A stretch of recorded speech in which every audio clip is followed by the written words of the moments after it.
This injured little girl whispered, "Please don't call my dad." The Hells Angel immediately knew why. The sun was starting to drop behind the hills when Marcus Dalton pulled his motorcycle off the highway. His back ached. His hands were stiff from gripping the handlebars for 3 hours straight.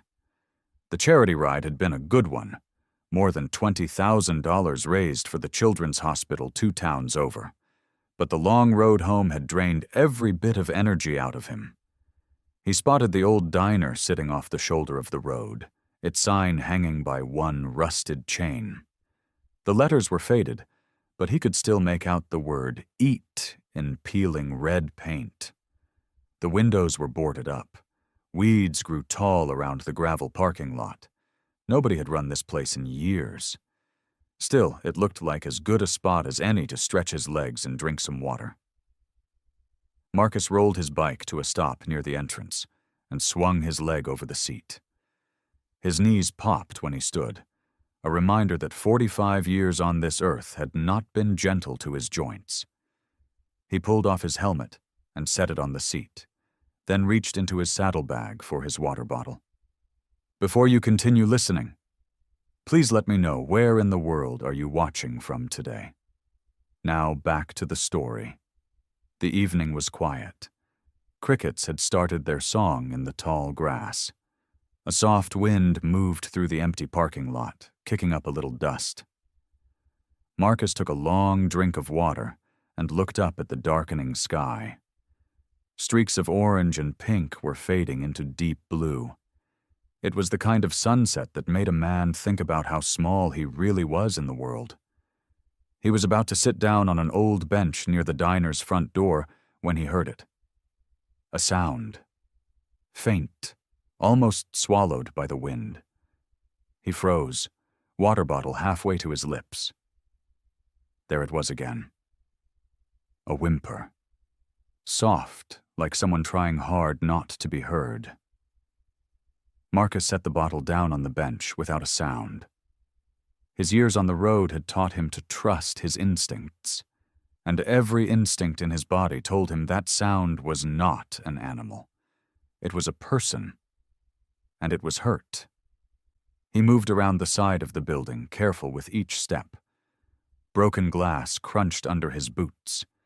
He rounded the corner toward the back of the diner, where an old dumpster sat rusting against the wall, half swallowed by weeds and shadow.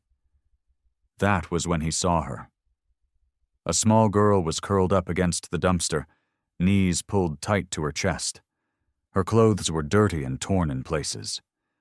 Even in the dim light, Marcus could see the dark bruises on her arms and the scrape along her cheek. She could not have been more than 8 years old. In her small hand, gripped so tight her knuckles had gone white, was a torn photograph. "Hey there," Marcus said, keeping his voice low and gentle. He crouched down slowly, the way he would with a scared dog, showing he meant no harm. "Hey, it's okay. I'm not going to hurt you." The girl's eyes shot open. They were wide with fear, darting from his tattooed arms to his leather vest to the gray in his beard. She pressed herself harder against the dumpster, like she was trying to disappear into the metal. "My name's Marcus," he said softly. "I heard you back here. Are you hurt?" She didn't answer. Her whole body trembled. "You're safe now," Marcus said. "I promise you that. Nobody's gonna hurt you while I'm here." Slowly, so slowly, the girl's shoulders relaxed just a little. She looked at him with those wide, tired eyes, like she was trying to decide if she could trust the words coming out of his mouth. Marcus reached into his jacket pocket for his phone. "I'm gonna call somebody who can help you," he said. "Get you checked out by a doctor, okay?" The moment his fingers touched the phone, the girl moved faster than he thought possible. Her small hand shot out and grabbed the sleeve of his jacket, her fingers digging into the leather with surprising strength. Marcus stopped. Her eyes locked onto his, wet with tears, filled with something deeper than fear, something that looked like desperation. "Please," she whispered, her voice cracking. "Please don't call my dad." Marcus went very still. He had spent 25 years learning how to read people. Bar fights taught him fast. Highway wrecks taught him faster. A man learned to see the truth in someone's eyes before they said a single word, or he did not last long on the road. What he saw in this little girl's eyes was not the fear of a child who had done something wrong. It was the fear of a child who believed the truth could destroy someone she loved. He had seen that look only once before, a long time ago, on the face of a woman at a shelter who kept telling police her husband hadn't touched her, even with a black eye swelling shut. Fear like that did not come from nowhere. Somebody had put it there. "Okay," Marcus said softly, easing his phone back into his pocket. "Okay, I won't call him. Not right now." The girl's grip on his sleeve loosened, just barely. Her breathing was still fast and shallow. "My name's Marcus," he said again, keeping his voice low and even, the way he'd talk to a spooked horse. "What's your name?" She stared at him a long moment before answering. "Lily," she whispered. "Lily, that's a real pretty name." He shifted his weight, careful not to move too close. "I'm not going to touch you unless you say it's okay. And I'm not going to make you do anything you don't want to do. Deal?" She gave the smallest nod. Marcus lowered himself the rest of the way to the ground, sitting cross-legged on the gravel a few feet from her, close enough to talk quiet, far enough that she didn't feel trapped. The evening light was almost gone now, the sky gone from orange to a deep, bruised purple. "You been out here a while?" he asked. Lily didn't answer that either. Her eyes dropped to the torn photograph still clutched in her hand. Marcus caught a glimpse of it, a man's arm, part of a smiling face, torn clean down the middle so only half remained.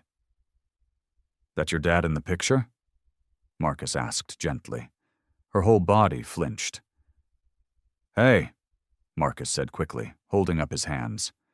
"You don't have to tell me anything you don't want to. I'm not trying to trick you." But he had seen enough. The way her hands shook whenever the word "dad" came up. The way she curled in tighter, like the word itself was something that could hurt her. He looked her over as carefully as he could, without making her feel like she was being studied. Bruises on her arms, some yellow and fading, some fresh and dark. A scrape on her cheek that looked a few days old. Her lips were dry and cracked. Her clothes hung loose on her, like she hadn't eaten properly in a while. This girl needed a doctor. Now. Not in an hour. Not after he figured everything out. "Lily," he said carefully, "I need to get you some help. You're hurt, and you look like you haven't eaten in a good while. I promise you, I am not calling your dad. I'm going to call some folks who fix people up when they're hurt. Doctors and nurses. That's all. Nobody else. Is that okay?" Lily's eyes searched his face again. That same desperate calculation, like she was trying to decide if this stranger with the tattoos and the gray beard was telling the truth. "You promise?" she said, so quiet he almost missed it. "You promise you won't tell him where I am?" "I promise," Marcus said, and he meant it with everything in him. "I am not going to leave you either. Not until I understand what's going on. You hear me? I'm staying right here." Something in her shoulders loosened, just a little. Not trust, not yet. But maybe the beginning of it. Marcus pulled out his phone again, slower this time so she could see every movement. He dialed for emergency medical help, keeping his eyes on Lily the whole time, keeping his voice calm and steady as he gave the dispatcher the location of the old diner. He did not mention a father. He did not mention a name beyond her first one. When the call ended, he set the phone down on the gravel between them, like a promise laid out in the open. "Help's coming," he told her, "and I'm not going anywhere." The hospital lights were too bright. Marcus stood in the hallway outside the room where doctors worked on Lily, his big frame filling the small space by the window, arms crossed, boots planted like he was guarding a fort. Nurses walked past him with sideways glances, taking in the leather vest, the tattoos crawling up his neck, the gray streaked beard. He did not care. He was not leaving. Through the glass, he could see Lily on the bed, small and pale against the white sheets. A doctor gently pressed on her arm, checking the bruises. Lily flinched but did not cry out. She had gone quiet in a way that scared Marcus more than tears would have. Quiet like she had learned that crying did not help. A woman in a gray cardigan approached him, a badge clipped to her waist that read, Sarah Mitchell, Social Services. She had kind eyes and the tired look of someone who had seen too much and still kept showing up anyway. "You're the one who found her?" she asked. "Yes, ma'am." "Can you tell me anything? Anything she said?" Marcus rubbed a hand over his beard. "She's scared of her dad, real scared. Wouldn't let me call him. Made me promise." Sarah nodded slowly, writing something on her clipboard. "That's not unusual, unfortunately. Sometimes it means exactly what it sounds like. Sometimes it means something else entirely. We won't know until she tells us, and children like her, they don't tell easy." "She say anything to you?" Marcus asked. "Not yet. She answers questions about her name, her age. The second we mention her father, she stops talking completely." Sarah glanced through the window at Lily, who was staring at the ceiling, her small hands gripping the edge of the blanket. "I've seen this before. Sometimes it takes hours, sometimes days. We have to be careful. Push too hard and she shuts down completely." Marcus felt something twist in his chest. "She's just a little kid." "She is," Sarah said quietly.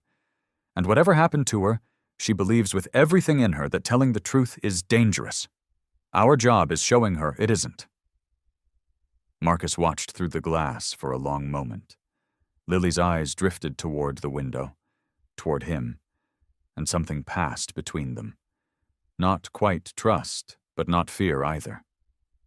He gave her a small nod, the kind you'd give an old friend, and she looked away, but her shoulders eased down just slightly. An hour passed. Then 2. Doctors came and went. A nurse mentioned fractures in her wrist, old ones that had healed wrong, like they had never been properly treated. Dehydration, malnourishment. The words piled up in Marcus's mind like stones in his gut. Sarah stepped back into the hallway near midnight, her face drawn with exhaustion. She still won't talk about her father. Only thing she keeps saying is that he'll get hurt if people find her. Over and over. He'll get hurt if they find her. Marcus frowned. That's a strange thing for a kid to be scared of. Not that he'll hurt her, that he'll get hurt. "I noticed that too," Sarah said. "It doesn't fit the normal pattern." Before Marcus could respond, a police officer came around the corner, young, sharp-eyed, moving with purpose. He held a folder in his hand. "Found something," the officer said, addressing Sarah but glancing at Marcus. "We ran the girl's description through the system. Got a match almost immediately.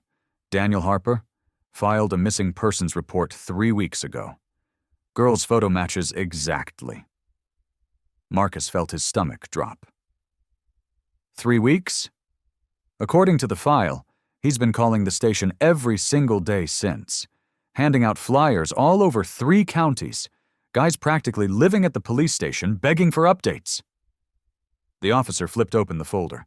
No record on him. No priors. Neighbors describe him as devoted. Co-workers say he missed work for 2 weeks straight looking for her. Marcus stared at the folder, then through the window at Lily, curled up small and frightened in the hospital bed, clutching that torn photograph like a lifeline. He'll get hurt if they find her. Something did not add up. A father who searched every single day, who begged the police for scraps of information, who missed work and probably his own meals looking for his daughter, did not sound like a man a child needed saving from. Marcus felt a cold, uneasy feeling settle into his chest, the same instinct that had kept him alive on the road for 25 years. Something else was going on here. Something bigger than a scared little girl and a father she refused to name. The morning sun had not fully cleared the trees when Marcus pulled his motorcycle into the parking lot of the small-town police station. He had not slept. Every time he closed his eyes, he saw Lily's small hands gripping that torn photograph, and he heard those words again. He'll get hurt if they find her. He needed to see this man for himself. Marcus killed the engine and swung his leg over the bike. The station was a squat brick building with faded blue letters over the door. A handful of cars sat in the lot, and near the entrance, pacing back and forth like he could not stand still, was a man Marcus recognized from the description the officer had given. Daniel Harper looked like he had not slept in 3 weeks. His clothes hung loose on a frame that had clearly lost weight it could not afford to lose. His eyes were red-rimmed, sunk deep into a face covered in stubble that had not seen a razor in days. He held a stack of papers in one hand, flyers with a photo of Lily smiling in front of a birthday cake, and in his other hand he clutched his phone like it was the only thing tethering him to hope. Marcus walked toward him slowly, the way he might approach a spooked animal.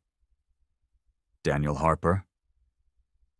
The man's head snapped up, eyes wide with a desperate kind of hope that broke something loose in Marcus's chest. Yes, that's me. Do you know something? Did they find her? Did they find my daughter?"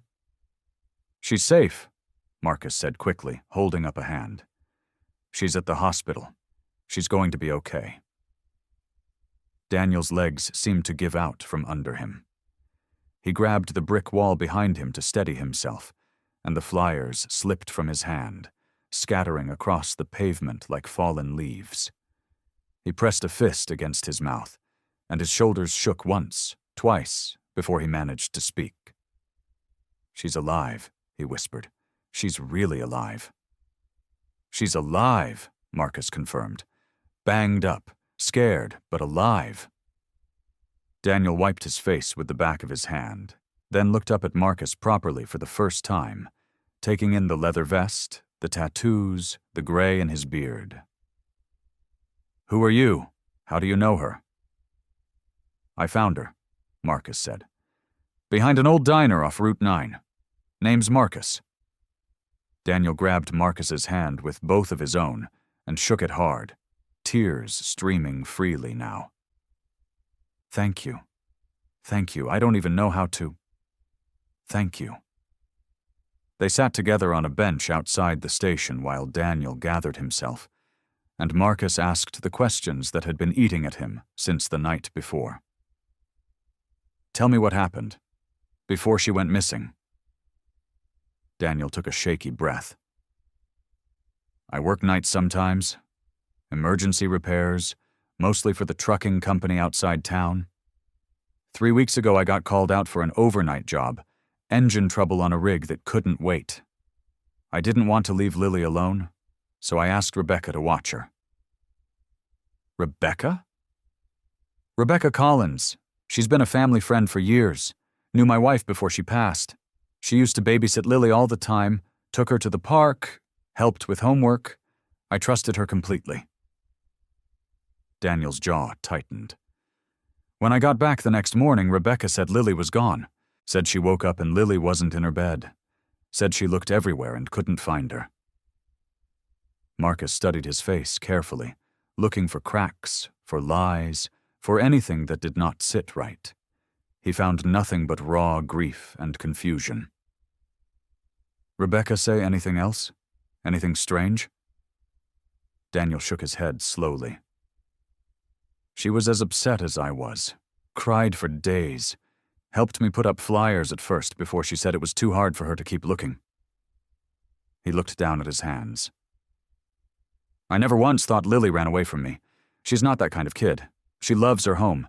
She loves—" His voice cracked. "She loves me? Or she used to?" Marcus felt that cold, uneasy feeling settle deeper into his gut. Whatever had happened to Lily, whatever had convinced her that her own father was someone to fear, this man sitting beside him, hollowed out from weeks of searching, was clearly not the danger. Marcus sat quietly for a moment, letting Daniel breathe. The morning air was cool, and somewhere down the street a delivery truck rumbled past, but neither man moved. "You said she loves you," Marcus finally said. "I believe that. I saw her face when your name came up. She's not scared of you the way you think." Daniel looked over, confusion pulling at his tired features. "What do you mean?" "I mean, something else is going on here. Something bigger than a kid getting mad at her dad." Marcus leaned forward, elbows on his knees. "When I found her, she grabbed my jacket and begged me not to call you. Not because she was scared of what you'd do to her, because she was scared of what would happen to you if she told the truth." Daniel's face went pale. "What truth?" "I don't know yet. She hasn't said. But whatever it is, somebody put that fear in her. And it wasn't you." Daniel dropped his head into his hands, and for a long moment he said nothing. When he looked up again, his eyes were wet, but his voice had steadied. "Can I tell you something? Something that has nothing to do with any of this. But I need you to understand who I am. I need somebody in this town to believe I'm not a monster." "Go ahead." Daniel rubbed at the scar on his forearm, a habit Marcus guessed he did not even notice himself doing. 6 years ago, before Lily's mom passed, I was driving home from a late shift. Highway was empty, dark, raining hard. I came around a curve and saw a motorcycle flipped on its side, burning. Driver was still pinned underneath, half in the flames. Marcus went very still. "I didn't think," Daniel continued. "I just pulled over and ran. Fire was already climbing up the gas tank. I got my hands under his shoulders and I pulled. He was a big guy, heavy, and the heat was so bad I could feel it through my jacket. I pulled him maybe 10 feet before the bike went up completely. We just laid there in the rain, both of us shaking, until somebody else stopped and called for help.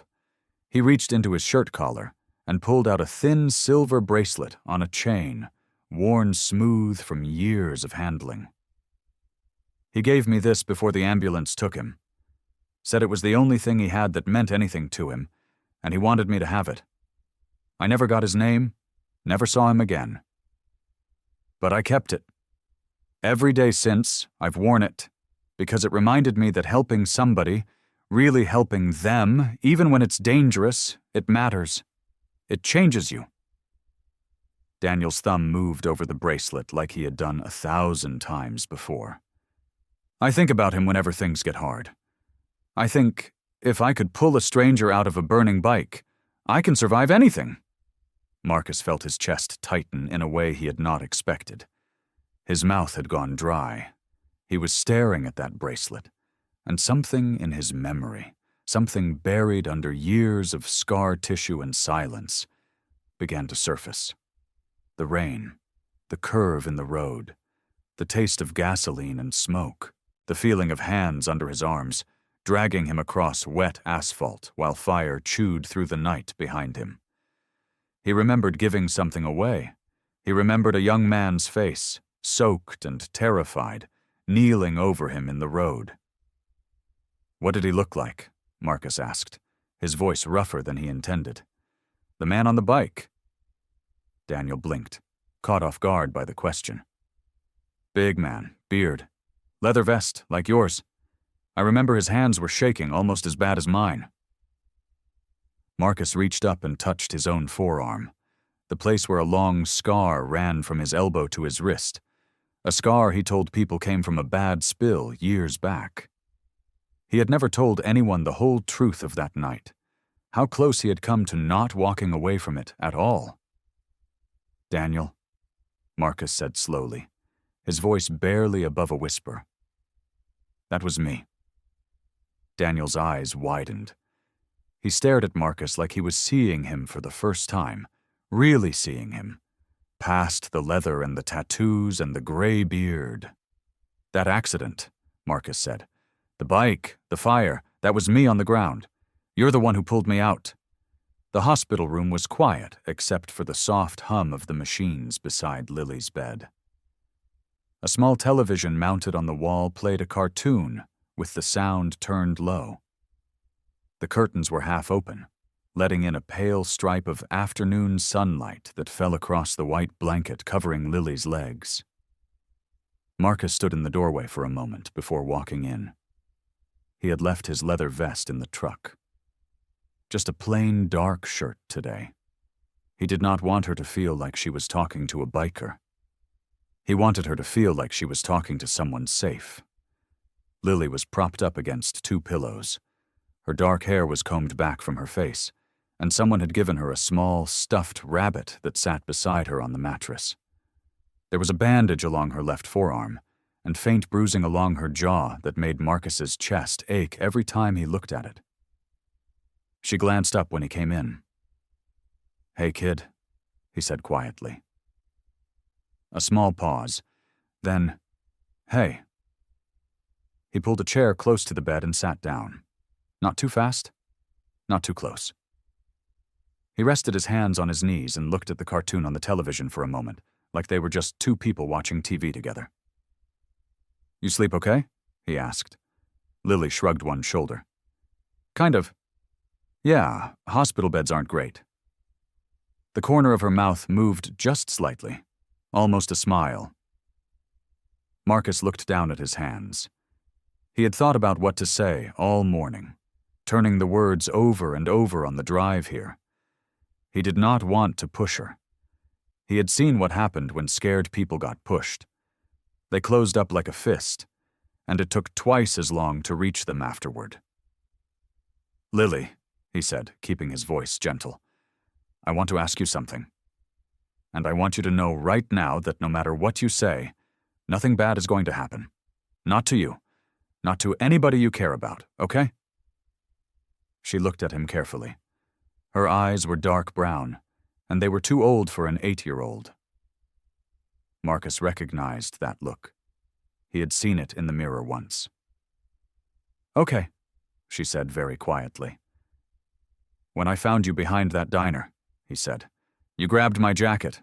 Do you remember that?" She nodded.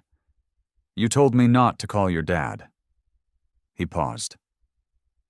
"I've been thinking about that ever since, because I could see in your face that you weren't scared of him the way kids are scared of someone who hurts them. You were scared for him.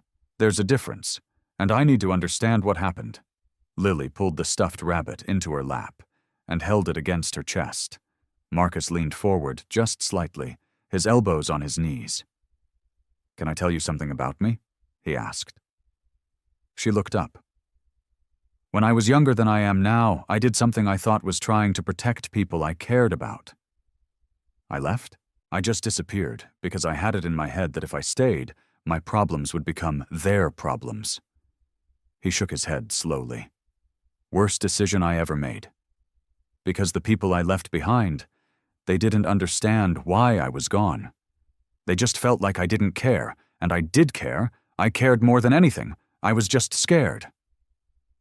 Lily was watching him very closely now. "Fear does that," Marcus said. "It makes you think the only way to protect somebody is to hurt yourself, or to stay quiet, or to run." He met her eyes. "But sometimes the bravest thing in the world is telling somebody the truth." Lily's chin trembled. She pressed her lips together hard, fighting it. "She said he would get hurt," Lily whispered. Her voice was barely sound at all. "She said if I told anyone the truth, she would make sure my dad got in trouble, like real trouble, police trouble. She said they would take him away and it would be my fault." Marcus did not move. He barely breathed. "Who said that, Lily?" Lily looked down at the rabbit in her hands. A single tear dropped onto its fur. "Rebecca," she said. "She told me my dad didn't really want me. She said she was the only one keeping him safe, and if I talked, she would tell everyone lies about him." Lily's small hands tightened around the stuffed rabbit. "She made me practice saying bad things. About him. She said if I didn't say them, he would disappear, and it would be because of me." Sarah Mitchell sat at the small table in the corner of the consultation room with a yellow notepad in front of her. Officer Emily Carter stood near the window, arms folded, her face steady and focused. Daniel Harper sat across from Marcus, his elbows on the table, his eyes red from too many sleepless nights.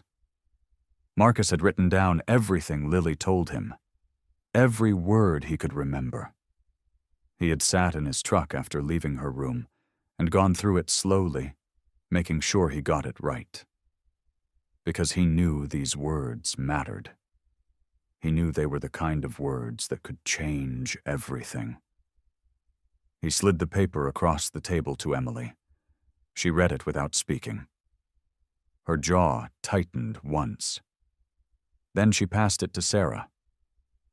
Daniel stared at the ceiling while Sarah read. His hands were flat on the table, very still, like he was using all his energy just to hold himself together. Sarah set the paper down. She let out a slow breath. "This is consistent with what we call coercive control," she said quietly. "Rebecca didn't just take Lily. She convinced that child that the only way to keep her father safe was to say things that weren't true. She made an 8-year-old believe she had to carry all of that herself." "She used Lily as a shield," Emily said. Her voice was calm, but there was something sharp underneath it. "Made her feel responsible. That way, if Lily ever started talking, the guilt would stop her before anyone else could." Daniel closed his eyes. His breath came out slow and uneven. "She practiced it," Marcus said. He kept his voice low, but the weight of it filled the room. "Lily told me Rebecca made her practice saying things, out loud, over and over, like rehearsing lines." He shook his head. "She was 8 years old, and she was being coached on how to lie to protect the person who was supposed to be her friend." The room went quiet for a moment. Daniel pushed back from the table and stood up. He walked to the window and stood there with his back to them, one hand pressed flat against the glass.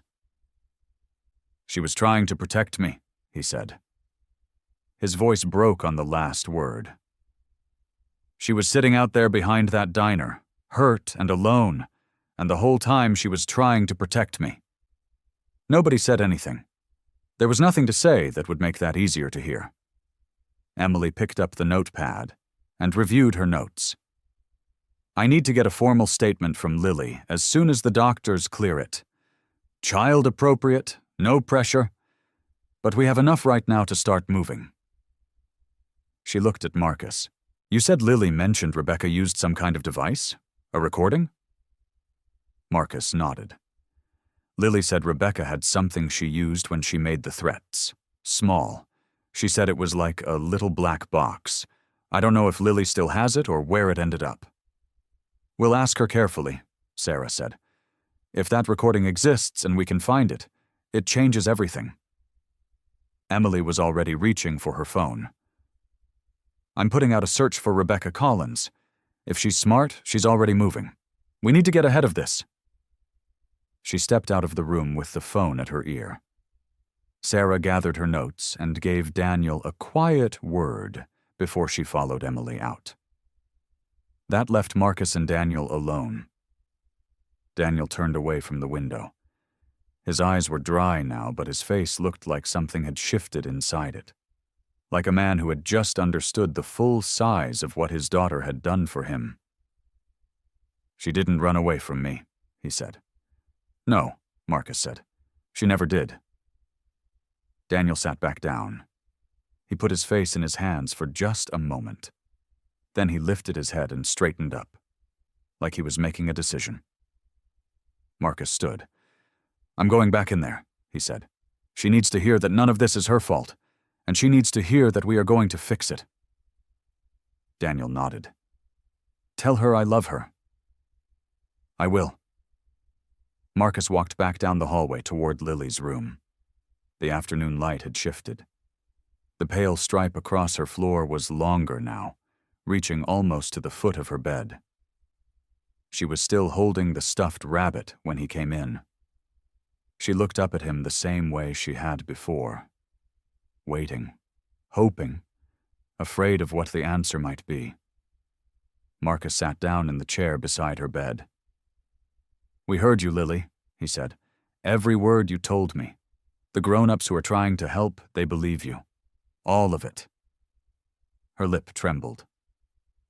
None of what happened is your fault, Marcus said firmly. Not one single piece of it. What Rebecca did was wrong. What she made you say, what she made you feel, that was all her, not you. Lily looked down at the rabbit. A tear ran down her cheek. But my dad, she whispered. Is he going to be okay? Marcus leaned forward. His voice was steady and sure. I am going to make sure of it, he said. I promise you. We are going to find Rebecca, and we are going to make sure the truth comes out. And your dad is not going anywhere. He held her gaze. I give you my word. Outside the room, down the hall, Officer Emily Carter was already on the phone. Her voice was quiet but urgent, and the search for Rebecca Collins had begun. The days passed slowly inside Lily's hospital room. The machines beeped softly. The nurses came and went. The windows turned from gray morning light to pale gold afternoons and back again. Lily slept a lot at first, the way a person does when their body is finally safe enough to let go. Marcus came every day. He always knocked before stepping inside. He never rushed in. He would stand in the doorway for a second, giving her time to notice him, to decide she was okay with him being there. He understood that trust was not something you could hurry. You had to earn it quietly, one small moment at a time. The first 2 visits, Lily mostly watched him from behind the stuffed rabbit. She held it in front of her chest like a small shield. Her eyes tracked him the way a bird watches something unfamiliar, ready to pull back if it had to. Marcus did not take it personally. He just pulled the chair over, sat down, and talked to her like she was a regular person. He asked what her favorite food was. She said macaroni and cheese.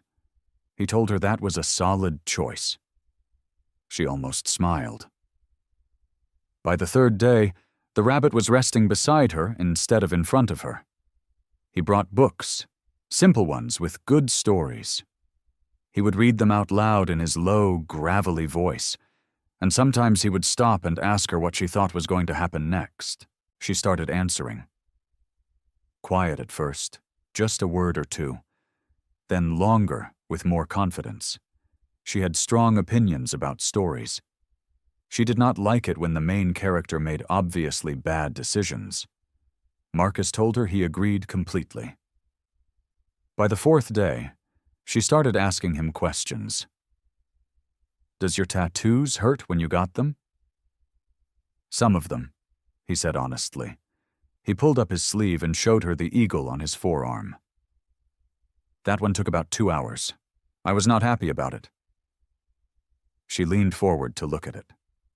It's actually kind of cool, she said. That's the kindest thing anyone has said to me all week. She giggled. It was a small sound, quick and surprised, like she had not expected it to come out of her. But it was real, and it lit up the whole room. Marcus made a mental note.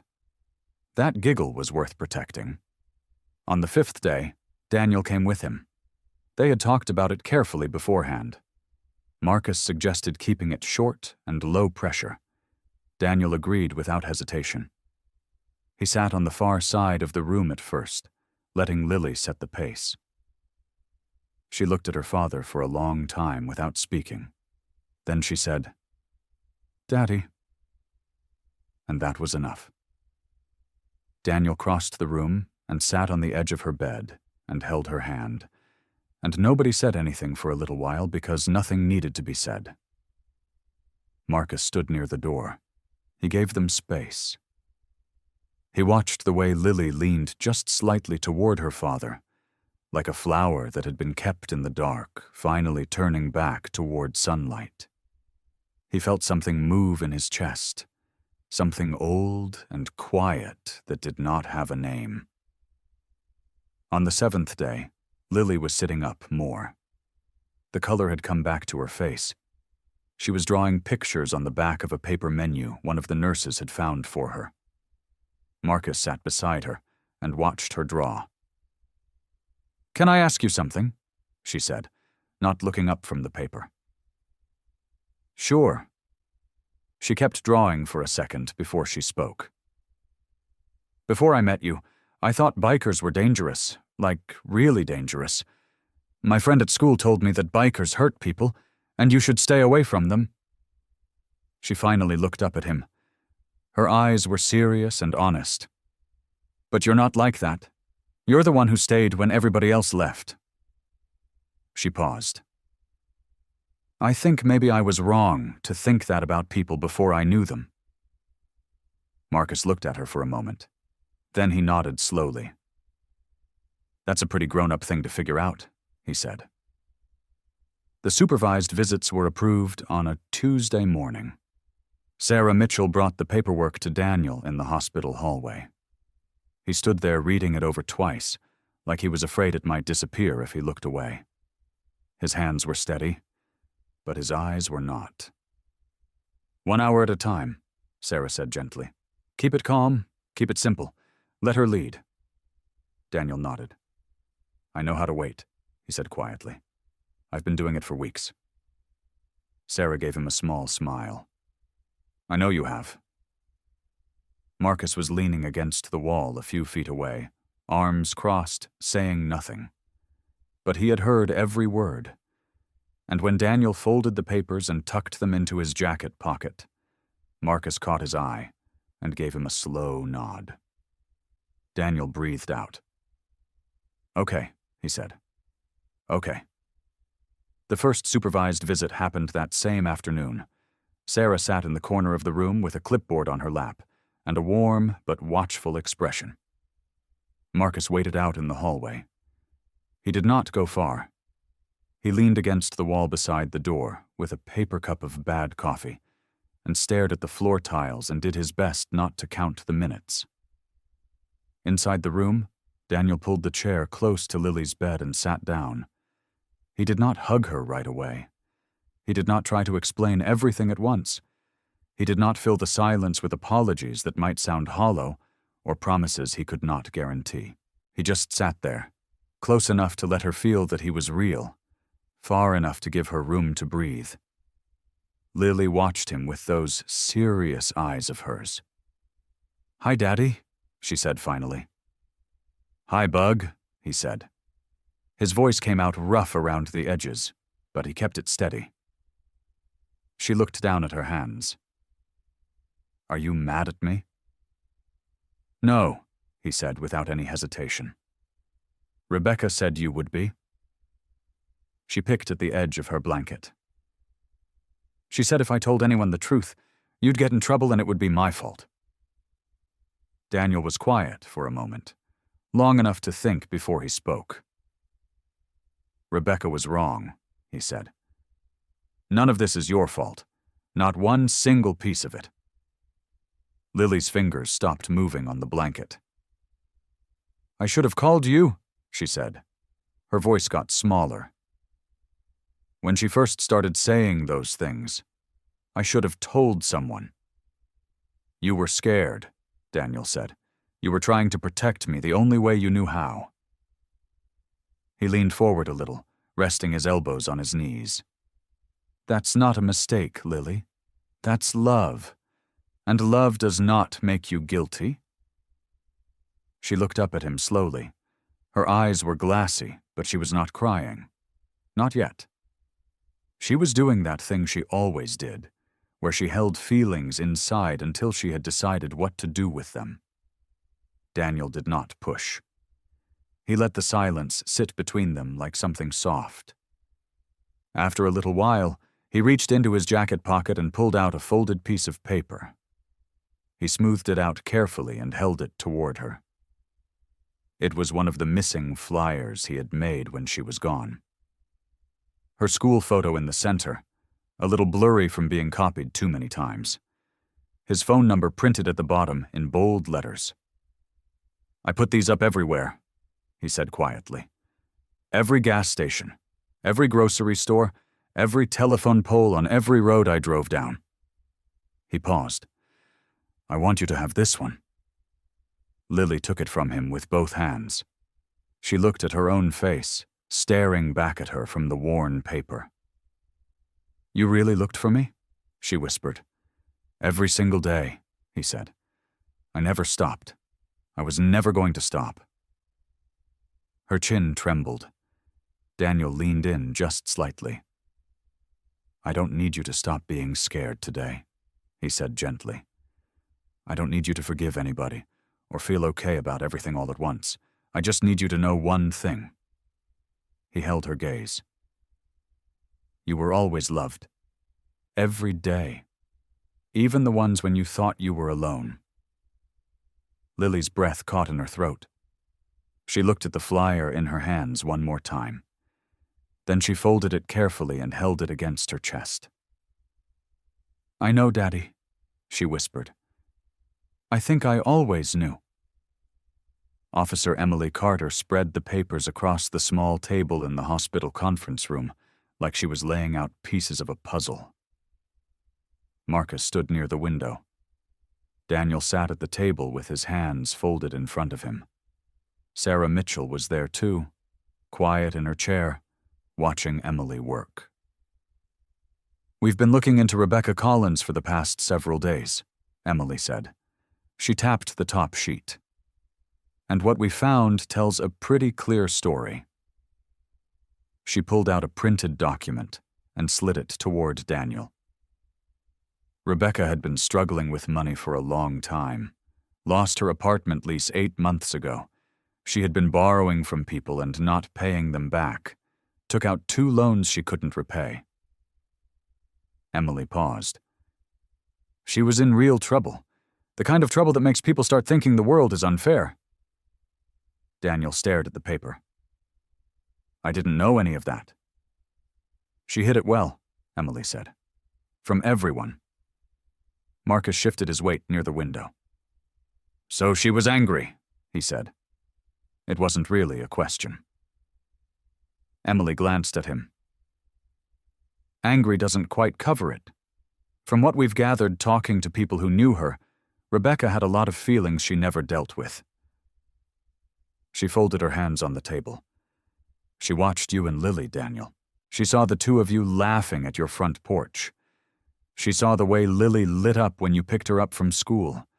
She saw a small life that looked full and warm and good." Daniel was very still. "And she resented it," Emily continued, her voice careful and even. "Not because she hated Lily, but because she felt like she deserved something like that and didn't have it. She started telling herself a story, that Lily deserved more than what you could give her, that you were too busy with work, that Lily was lonely." "She wasn't lonely," Daniel said quietly. The words came out tight. "We know that," Emily said, "but Rebecca convinced herself otherwise. It was easier than looking at her own life." Sarah spoke up softly. "That kind of thinking doesn't happen overnight. It builds slowly. A person tells themselves a small lie, then a bigger one, then another, until the story they've made up feels more real than what's actually true." Marcus looked down at the table. He had seen that kind of thinking before. Not in the same way, but he knew how a person could talk themselves into believing something wrong was somehow right. He knew how easy it was to twist things up inside your own head when you were hurting. Emily picked up another sheet. "There are text messages we recovered from her phone." She sent several to a former co-worker over the past few months. She called herself Lily's real protector. She said Daniel was keeping Lily trapped in a small, sad life. Daniel closed his eyes for just a moment. He wasn't. Lily had said that herself. Over and over. She planned this, Emily said. Not all at once, but she moved toward it piece by piece, offering to babysit more often, getting closer to Lily, building trust with both of you. She set the paper down. Then she used that trust to take everything apart. The room went quiet. Marcus stared at the wall. He thought about the night he found Lily behind that diner, the way she clutched that torn photograph, the way she whispered those words with so much fear packed into them. All of that fear had been planted on purpose. Rebecca had pressed those lies into the mind of an 8-year-old girl, slowly and carefully, until Lily believed that protecting her father meant staying silent, meant hiding, meant running. She had taken a little girl who felt safe and loved, and made her feel like the truth itself was something dangerous. Marcus exhaled through his nose. She had told herself she was saving Lily. But what she had really done was reach into something pure and good, something built from years of bedtime stories and packed lunches and a father who never missed a school play, and she had broken it apart on purpose. The search for Rebecca Collins started the next morning. Emily Carter organized a small team. 2 other officers, a detective from the county office, and Emily herself worked out of a folding table set up in the hospital parking lot, going over maps of the town and the roads leading out of it. Marcus stood at the edge of the group, arms crossed, listening. "She hasn't used her bank card since Tuesday," Emily said, pointing at a printed statement. "No activity on her phone since Wednesday night. That either means she's being careful, or somebody's helping her stay hidden." "Or she's already gone," Daniel said. He looked tired. Dark circles sat under his eyes like bruises. "Maybe," Emily said, "but people like Rebecca don't usually run far. They run to places that feel familiar. Somewhere they think they can hide in plain sight." Marcus studied the map. His finger traced along a road that ran past the diner where he had found Lily. "What's out this way?" Emily leaned in. "Old rental cabins, mostly empty this time of year." "Worth checking," Marcus said. Daniel nodded. "I'll go with you." They spent the whole day driving from place to place. Marcus rode his motorcycle slow behind Daniel's truck, stopping at gas stations, diners, and small stores to ask if anyone had seen a woman matching Rebecca's description. Nobody had. But word about what they were doing spread fast through the small town, the way news always does in a place where everybody knows everybody. By the time evening came, something strange had started happening. People who used to look away when Marcus walked into a store now nodded at him. A woman at the gas station handed him a cup of coffee and refused to take his money. "Heard what you did for that little girl," she said. "Heard you've been out here every day looking for the woman that hurt her." Marcus didn't know what to say, so he just thanked her and left. At the hospital, nurses who once eyed his tattoos with suspicion now smiled when he walked past. One of them, an older woman named Pat, stopped him in the hallway. "You know," she said, "when they told me a biker was staying with that little girl, I worried. I'm sorry for thinking that." She patted his arm. "You're a good man, Mr. Dalton." Marcus wasn't used to being called that.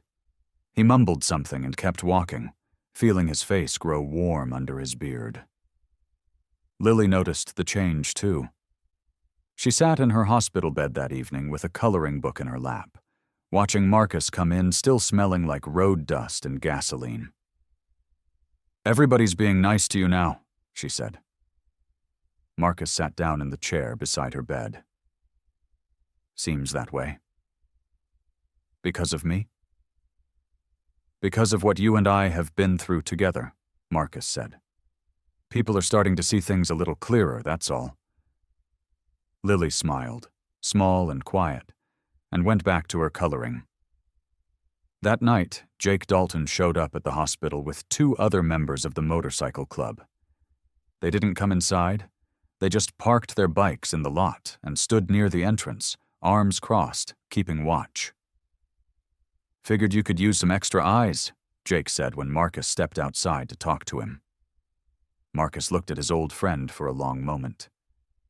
"Thanks, brother." "Family looks out for family," Jake said simply. The word landed somewhere deep in Marcus's chest. 3 days into the search, Emily called Daniel and Marcus back to the hospital conference room. She had a photograph in her hand. "A gas station camera picked this up 2 nights ago," she said, sliding it across the table. The photo was grainy, dark, taken from far away. But the shape of the woman in it, the way she stood, the color of her jacket, it all matched Rebecca. "Where was this taken?" Marcus asked. Emily tapped the corner of the photo. 6 miles from here. Same road as those old rental cabins you checked." Marcus felt something tighten in his chest. She wasn't gone. She was close. That night, Marcus didn't go home. He pulled a chair next to Lily's hospital bed and stayed there until morning, watching the door, watching the window, watching over the little girl who had trusted him with her fear. The rumors started small, the way a fire starts with just one spark before it catches on something dry. It began at the grocery store, where a woman Marcus had never met told the cashier she'd heard that the biker and Daniel Harper knew more about what happened to Lily than they were letting on. By the time it reached the diner 2 blocks over, the story had grown teeth. "Somebody said the girl was hidden on purpose," a man muttered to his friend over coffee.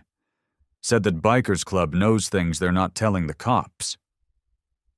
Nobody could say where the rumor started. It just seemed to appear, passed from one mouth to another like a cold that spreads through a school. Marcus didn't know about any of it until Sarah Mitchell pulled him aside outside the hospital, her face tight with worry. "There's talk going around town," she said. "People are saying things about you and Daniel, about the search, about why it's taking so long to find Rebecca." "What kind of things?" Sarah hesitated. "That maybe you 2 aren't looking as hard as you say. That maybe there's something you're hiding." Marcus felt his stomach drop. "That's not true. None of that's true." "I know," Sarah said gently. "But you know how towns like this work. A rumor doesn't need to be true to spread. It just needs somebody willing to believe it."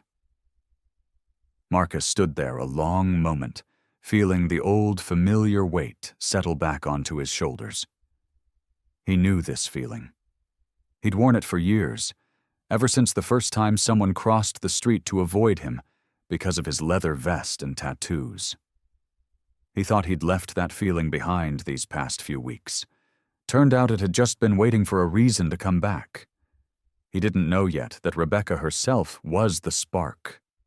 Hiding out in one of the empty rental cabins, she had used a burner phone to call a few old acquaintances in town, spinning a story that made her sound like the victim. She told them Daniel had always been controlling. She said Marcus was dangerous, a criminal who had somehow forced his way into a grieving family's life. She planted the seeds carefully, knowing exactly which ones would grow fastest in a town full of the people ready to believe the worst about a man who looked like Marcus. By the end of the week, the whispers had turned into open stares. Marcus walked into the same gas station where the woman had given him free coffee just days before. This time, she wouldn't look at him. She rang up his items in silence, her eyes fixed on the register. At the hardware store, a man Marcus had known for years, someone he'd fixed a flat tire for once on the side of the highway, crossed to the other aisle when he saw him coming. The worst came outside the hospital. A small group of people had gathered near the entrance, and as Marcus approached, One man stepped forward, his arms crossed. "Heard you and Harper have been keeping secrets," the man said. "Heard maybe you had something to do with that little girl going missing in the first place." Marcus stopped walking. He could feel the old anger rising in his chest, hot and fast, the kind of anger that used to end in fists years ago. He thought about all the nights he'd sat beside Lily's bed, all the mornings he'd made sure she ate breakfast, all the times he'd told her she was safe, and meant it. He took a breath. "I understand why you'd think that," Marcus said, his voice steady. "I know what I look like. I know what people think when they see a man like me. But I'm not going anywhere. I'm going to keep looking for the truth, same as I have been. And when it comes out, you'll see." The man didn't look convinced. Neither did the others standing behind him. But Marcus didn't raise his voice. He didn't clench his fists. He simply turned and walked into the hospital, feeling their eyes on his back the whole way. Inside, he found Daniel sitting in the waiting room, his head in his hands. Daniel looked up, and Marcus could see the same weight sitting on him too. "They're saying things about us," Daniel said quietly. "I know," Marcus said, sitting down beside him. "Let him talk. We know the truth. Lily knows the truth. That's what matters." Daniel nodded, though his eyes still carried the hurt of it. Marcus stared at the hospital doors, thinking about patience, and about proving people wrong, not with anger, but with the truth itself. Daniel didn't move for a long time. He just sat there in the plastic hospital chair, his elbows on his knees, staring at a spot on the floor like it might have answers written on it. "Maybe they're right," he said finally. Marcus turned to look at him. "Right about what?" "Maybe I wasn't a good enough father." Daniel's voice cracked on the last word. "I left her with Rebecca. I trusted the wrong person. If I'd been more careful, none of this would have happened. Lily wouldn't have spent weeks scared and hurt. She wouldn't have believed I didn't want her anymore." "Daniel, they're saying it in town, Marcus, that I wasn't watching close enough, that maybe I don't deserve to have her back." He rubbed his hands over his face. "And the worst part is, some nights, I believe them too." Marcus leaned forward, resting his forearms on his knees, matching Daniel's posture like he wanted to carry some of that weight himself. "Let me tell you something," Marcus said. "Years ago, before I ever met you, before that accident on the highway, I used to think the same thing about myself, that I wasn't worth saving, that the things people said about bikers, about guys who looked like me, must be true, because why else would they say it?" Daniel looked up. "But you didn't ask me any of that when you pulled me out of that burning car," Marcus continued. "You didn't check my record first. You didn't wait to see if I deserved it. You just acted. You reached in and you pulled me out and you got burned doing it. That scar on your arm, the one I saw the first day we met, that's not proof you're a bad man. That's proof of exactly the opposite." Daniel's throat worked like he was trying to swallow something heavy. "Being a good father isn't about never making a mistake," Marcus said. "It's about what you do after. You didn't stop looking for her. Not for one single day. You put up flyers until your hands blistered. You drove every road in this county twice over. You didn't sleep, you barely ate, and you never once gave up, even when everybody else told you it was hopeless." "It doesn't feel like enough," Daniel whispered. "Love isn't a feeling you sit around waiting to arrive," Marcus said. "It's the thing you do, every single day. Lily doesn't need you to be perfect. She needs you to keep showing up. That's what you've done. That's what you're still doing." Daniel sat with that for a while, his eyes wet but his jaw set, like something inside him was hardening back into shape. "I'm not going to stop," Daniel said, more to himself than to Marcus. "Whatever they say out there, whatever Rebecca tries to make people believe, I'm not walking away from my daughter. Not now, not ever." "Good," Marcus said, "because she's going to need you to say that to her face too." Down the hall, in her hospital room, Lily lay curled on her side, the torn photograph resting on the blanket beside her. She'd asked one of the nurses for tape, and she'd spent the better part of an hour trying to piece the torn edges back together, though the crease never quite disappeared. She'd heard Sarah Mitchell talking quietly with another nurse outside her door. She'd heard the word town and the word rumors, and even though she didn't understand all of it, she understood enough. People were saying bad things about her daddy, but something inside her had started to shift over the past few days. She thought about the flyers Sarah had shown her, the ones with her own face on them. Hundreds of them, stapled to telephone poles all over the county. She thought about the exhaustion in her father's eyes the first time she'd seen him again, like he hadn't slept in weeks. She thought about the way his hands had trembled when he reached for her, like he was afraid she wasn't really there. Rebecca had told her over and over that her father didn't want her, that he'd been relieved to be rid of her, that the flyers, if there were any, were just for show. But show didn't explain the dark circles under his eyes. Show didn't explain the way his voice broke every time he said her name. Lily traced her finger along the torn edge of the photograph, over the place where her father's smiling face had been ripped nearly in half. Maybe, she thought, Rebecca had been lying about more than just one thing. The next morning, a nurse brought in a small canvas bag. It was the backpack Lily had been wearing the day Marcus found her behind the diner, the one the police had kept for evidence before finally releasing her things back to her. "Your dad thought you might want this," the nurse said. "Everything's still inside. We checked it all." Lily sat up in bed and pulled the bag onto her lap. It smelled like dust and the inside of Rebecca's car, a smell she wished she could forget. Her hands shook a little as she unzipped it. Inside was a hairbrush, a sock with a hole in the toe, a crumpled granola bar wrapper, and tucked into the very bottom, wrapped in a torn piece of cloth, something small and hard. Lily pulled it out. It was a little black rectangle, no bigger than a matchbox, with a tiny red light on one corner. She turned it over in her hands, confused. She had never seen it before. But then, slowly, a memory pushed its way up through the fog in her mind. Rebecca's voice, sharp and cold, echoed in her ears. "Hold this for me, Lily. Don't touch the buttons. It's just for remembering things." Lily's stomach turned. She remembered now.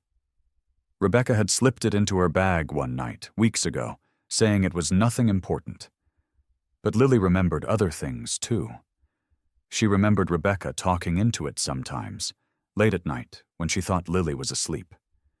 She remembered the little red light glowing in the dark.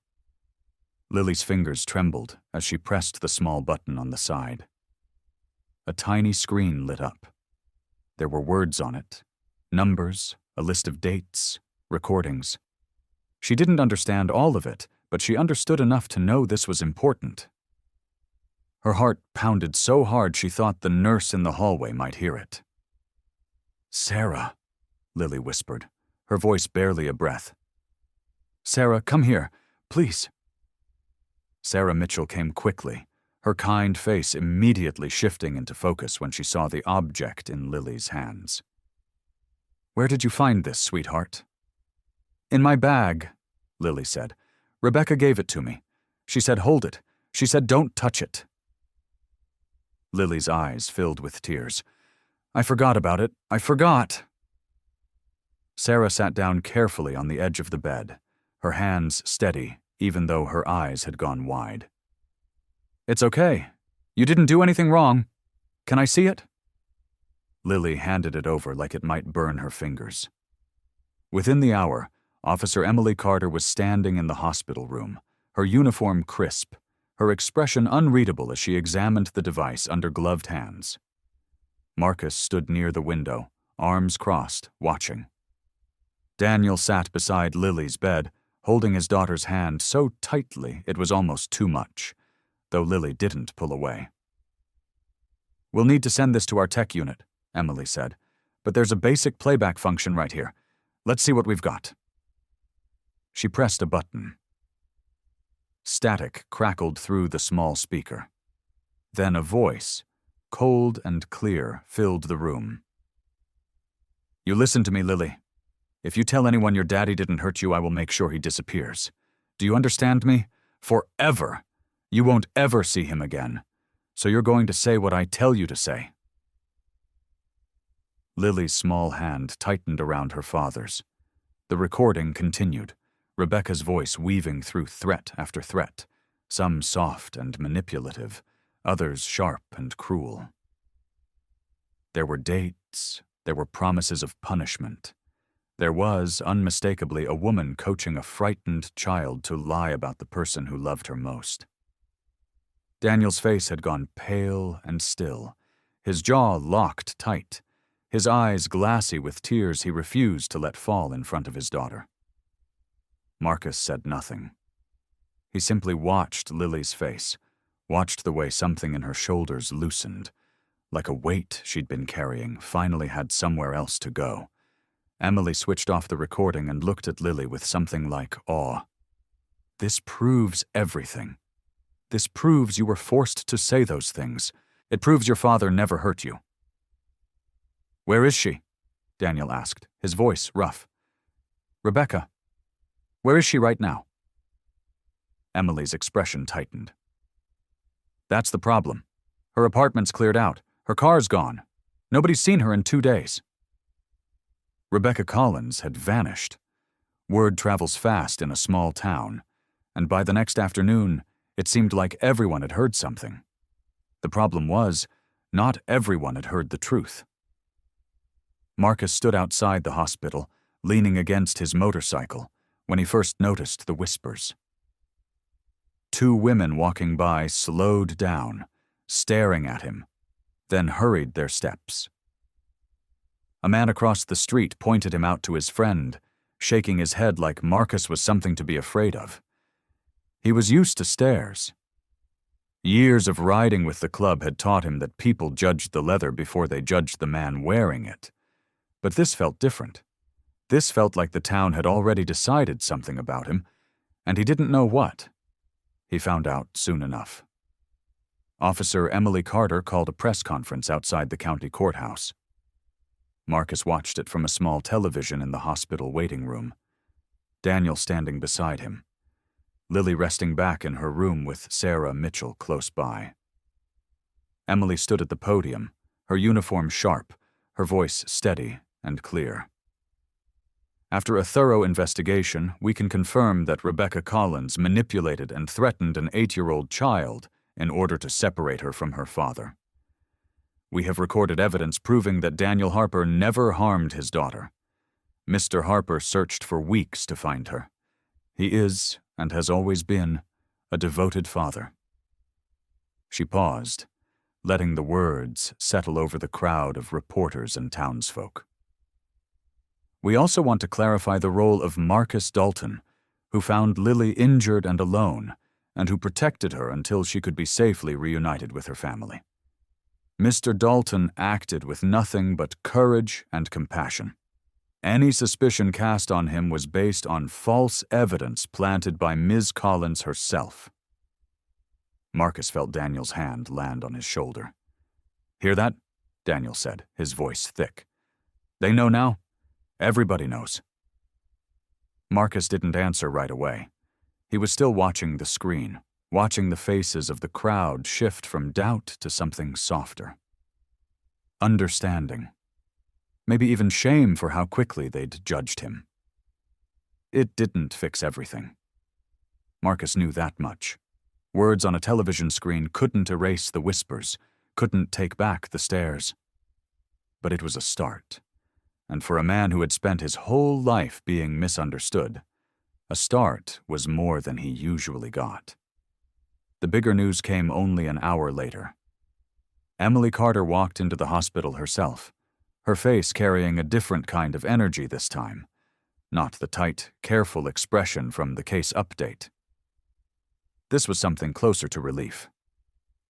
"We found her," she said. "Rebecca Collins. She was trying to cross the state line. Local police picked her up at a gas station about 60 miles from here."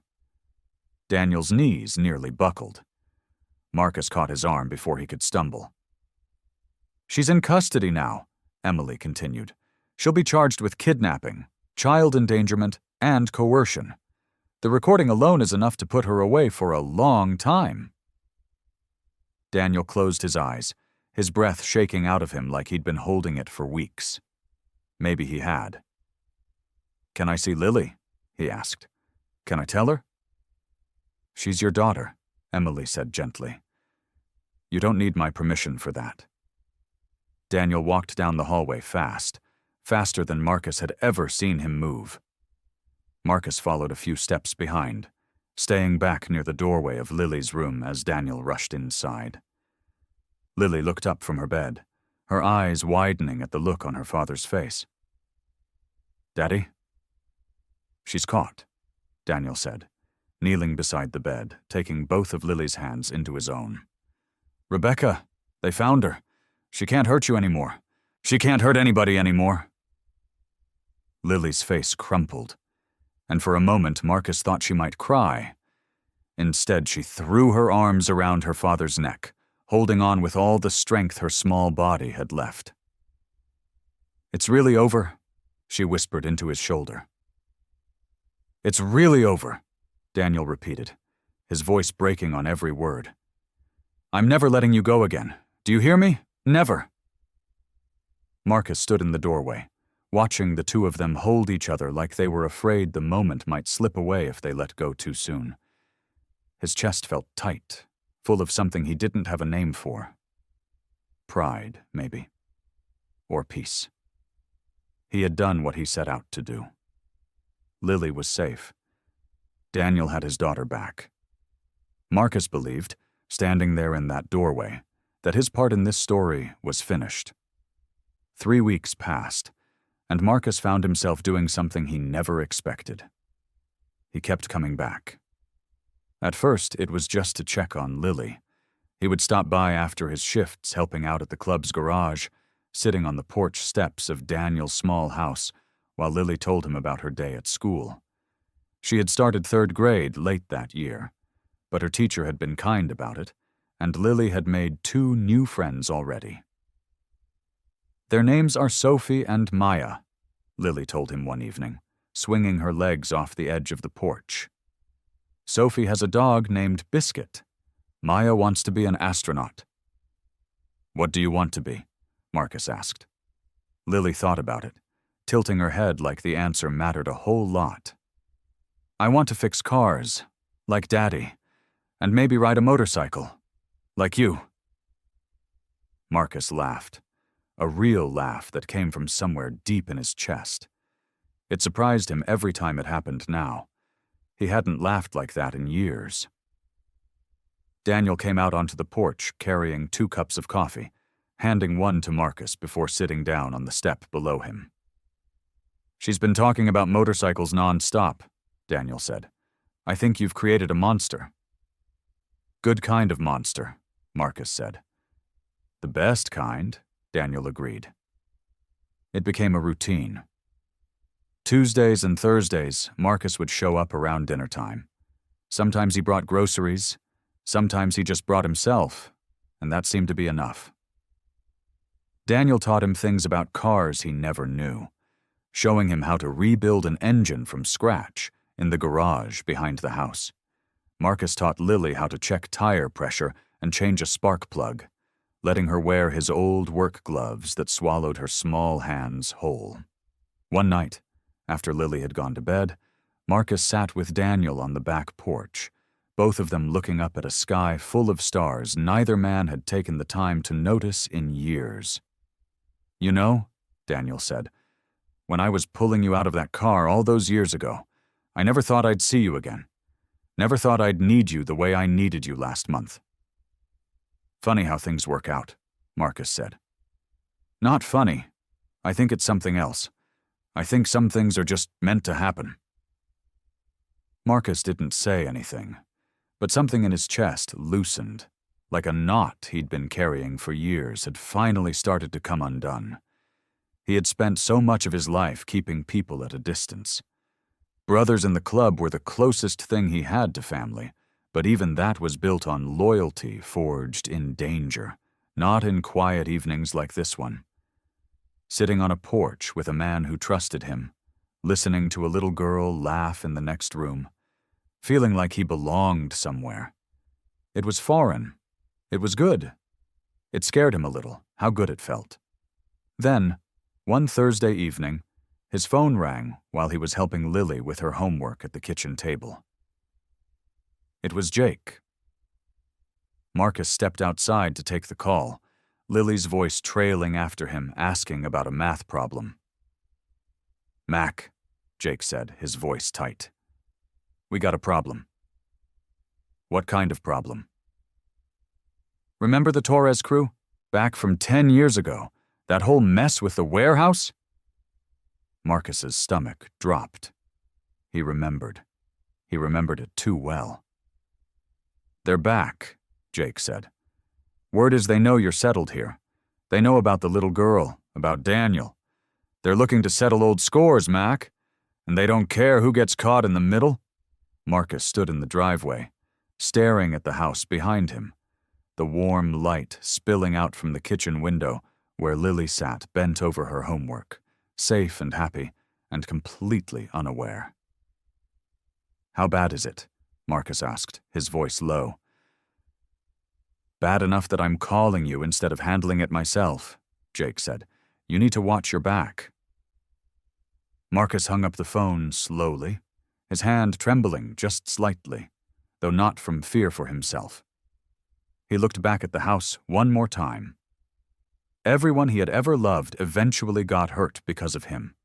His parents, his club brothers, now maybe Daniel, maybe Lily. He couldn't let that happen again. By the time he walked back inside and helped Lily finish her math problem, Marcus had already made up his mind.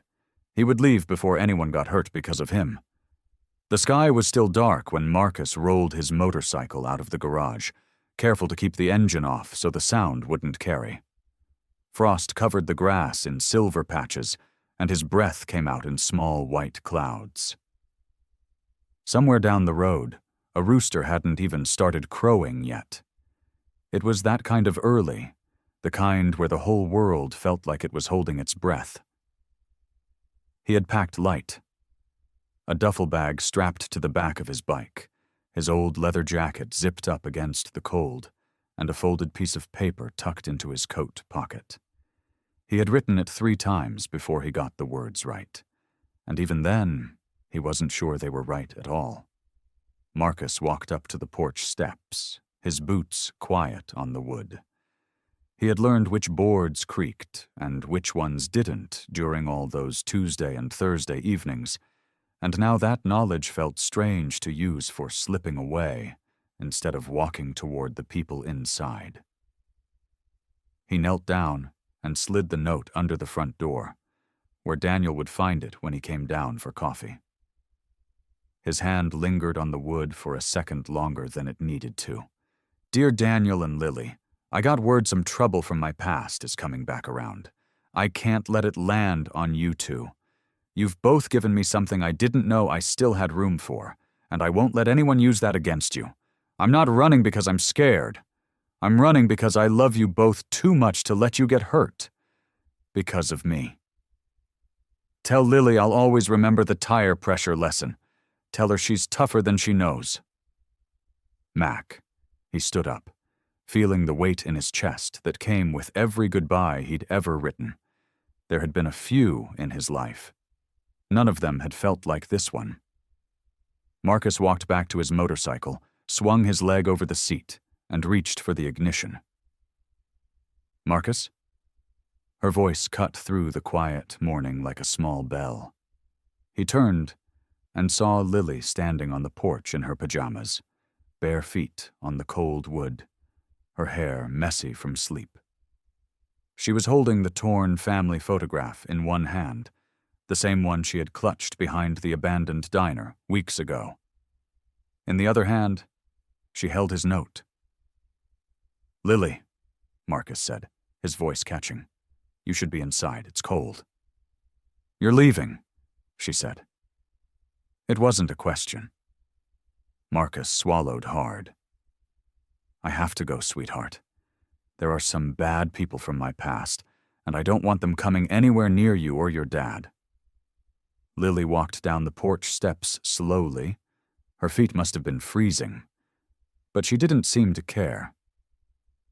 She stopped a few feet from the motorcycle, looking up at him with eyes that had seen too much fear already for someone so young. "When I was scared," she said, her voice trembling but steady, "you stayed. You didn't leave me behind that diner. You didn't leave me at the hospital.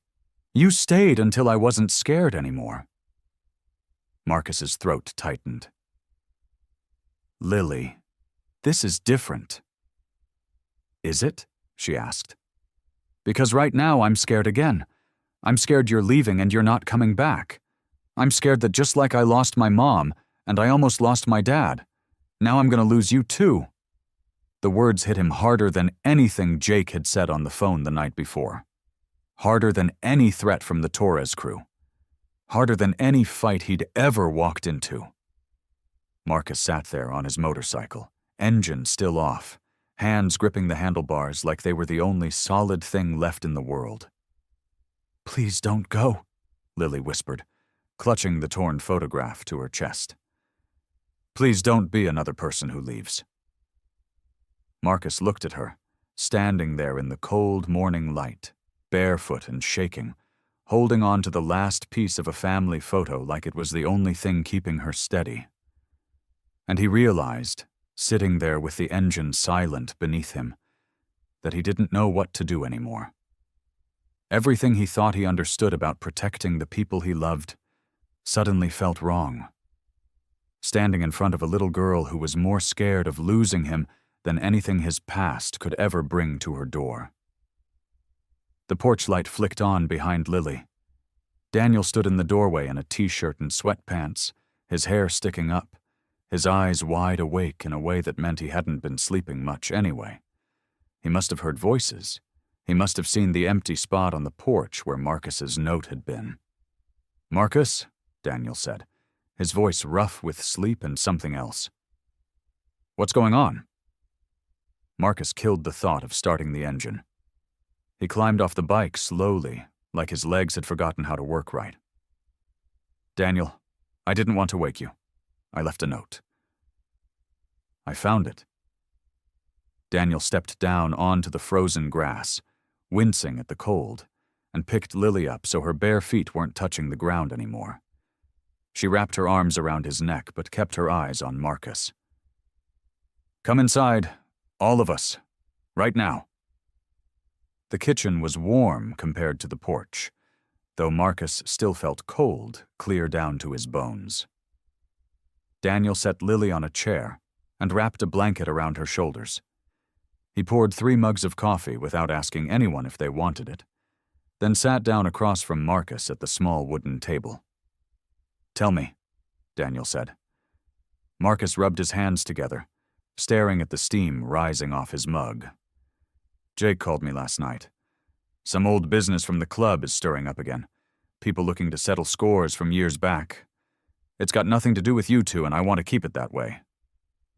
"So your plan," Daniel said slowly, "was to disappear before sunrise and not tell us why."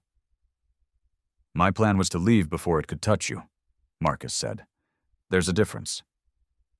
"Is there?" Daniel leaned forward.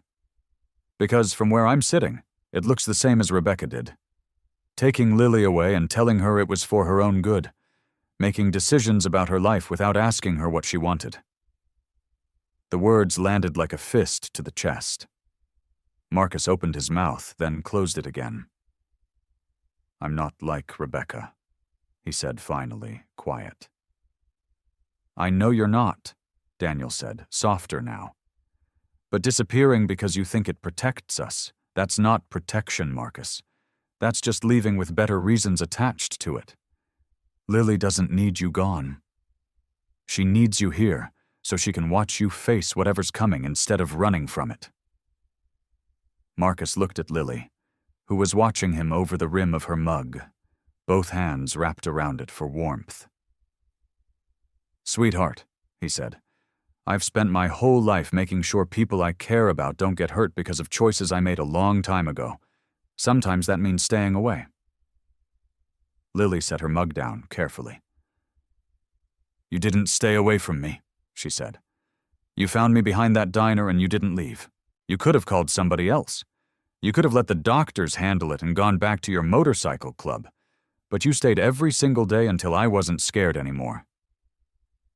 That was different, Marcus said, though his voice had lost its certainty. You taught me that being brave doesn't mean not being scared, Lily said. You told me that in the hospital, remember? You said brave people feel scared too. They just don't run away from what scares them. Marcus remembered saying those words. He remembered meaning them. I was scared every night wondering if my dad still loved me, Lily continued. And you stayed until I believed it again. You taught me courage by staying, Marcus, not by leaving when things got hard.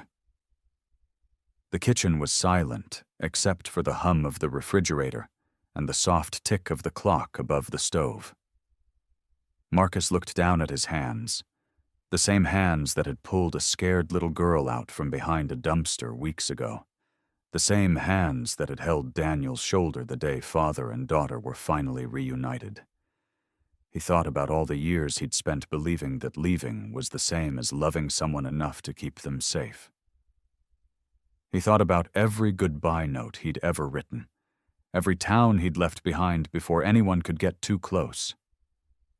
And he thought about Lily's bare feet on the frozen porch, holding onto a torn photograph like it was the only proof that families could survive. Marcus set his coffee mug down on the table. I'm not going anywhere, he said. The clubhouse sat on the edge of town, a low brick building with motorcycles lined up out front, like soldiers standing at attention. Marcus hadn't been back in almost 2 months, not since everything with Lily had started. Walking through the door felt strange, like putting on an old jacket that didn't quite fit the same way anymore. Jake was waiting for him at the long table in the back room, along with 6 other members of the club. Big men with beards and tattoos, men who looked like trouble to anyone passing by on the street, but who Marcus had known for 20 years. Men who had stood beside him through funerals and hospital visits and every hard mile in between. You look different, Jake said, studying him. Tired, but different. Been a rough couple months, Marcus admitted, sitting down across from him. Heard you found a family, Jake said, not unkindly. Heard you're playing house with a mechanic and his little girl. That's part of why I'm here. Marcus folded his hands on the table. Tell me about this old business. What's really going on? Jake's face turned serious. He explained it slow and careful, the way he always did when something mattered. Years back, before Marcus had ever met Daniel, before he'd ever pulled anyone from a burning car, there had been a conflict with another club. Bad blood over territory and pride, the kind of thing that never fully disappeared. Now, some of the old players were resurfacing, looking to settle scores that should have died years ago. They know about you, Jake said. Word is somebody mentioned your name, said you'd gone soft, that you'd make an easy target. Marcus felt his stomach tighten. Not for himself. For Daniel. For Lily. So I was right to think about disappearing. You were wrong, Jake said flatly. Disappearing doesn't make you safe, Marcus. It just makes you alone. And it doesn't protect the people you love either, not really. It just means they lose you without ever getting a say in it. Around the table, the other men nodded. One of them, a heavy-set man named Ricky, who Marcus had ridden with since before either of them had gray in their beards, leaned forward. We're your brothers, Ricky said. That's not just a word we throw around at parties. Whatever's coming, it comes to all of us. You don't face this alone unless you push us away. Marcus looked around the table at these men. Men the world saw as dangerous, as trouble, as exactly the kind of people you crossed the street to avoid. And yet here they were, offering to stand between him and whatever threat was heading his way, without hesitation, without him even having to ask. I've spent my whole life thinking the only way to protect people was to leave before I could hurt them, Marcus said slowly. A little girl taught me that's backwards. She taught me that staying is the hard part. That's the part that takes real courage. Smart kid, Jake said, almost smiling. She is. Marcus felt something settle in his chest, something that had been shifting and cracking for weeks, finally clicking into place. I'm not running from this. Whatever happens, I'm facing it here, in the open, where everyone can see it. No more disappearing before sunrise.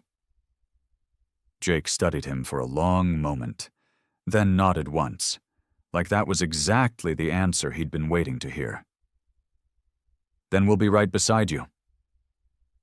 3 days later, Marcus stood in the gravel lot behind the clubhouse as 2 trucks pulled in, dust kicking up behind their tires. The men who climbed out were older versions of the young riders who had once been Marcus's rivals, faces lined with years and old grudges. Marcus didn't reach for a weapon. He didn't puff up his chest or raise his voice. He stood still, hands open at his sides, and waited. Beside him, Daniel stepped forward from where he'd been standing near the fence. He hadn't needed to come. Marcus had told him to stay home with Lily, to stay safe. But Daniel had shown up anyway, arms crossed, jaw set, standing shoulder to shoulder with the man who had once pulled him from behind a diner's shadow and given his daughter back her whole world. You don't have to do this alone, Daniel said quietly, not taking his eyes off the men approaching. Marcus nodded, feeling the weight of years lift slightly off his shoulders. I know, he said. Not anymore.